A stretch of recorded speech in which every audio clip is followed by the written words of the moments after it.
Guys, my message is actually called A Clean Heart, and referencing from that scripture, the question she brought up was, are we nurturing our husband in a way that continually leads him to choose God? Or are we nurturing our husbands in a way that continually sins against him, which in turn makes him sin against us? Because we know that when we don't understand something and we tend to blow it off, at least for me, if I don't understand it, I'm probably blowing it off because I'm thinking that don't make sense, whatever, man. And because I don't understand it, now I'm sinned against my husband because it's an offense nonetheless. It's an offense. It's a prick at his heart because I'm not understanding where he's coming from. And now I don't even care to understand because you done frustrated me so. Because I chose not to take the time to sit back and evaluate or reflect on whatever that issue was. And even if it is vice versa, let's say it's me wanting him to understand it, I didn't take the time to sit back and really get the proper tools and temperance that inside of me to really deep root what the issue is, so I could come up with a reasonable solution or even question that could help him help me. Instead, I gave him emotion. I gave him all my grief, all my confusion, all my frustration, and I left him feeling like this. What am I to do?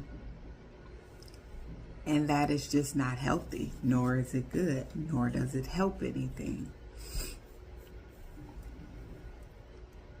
But I read in Psalms where it talks about, well, actually, I want to go to Matthew 13 and 15 first, because there it speaks to a hardened heart.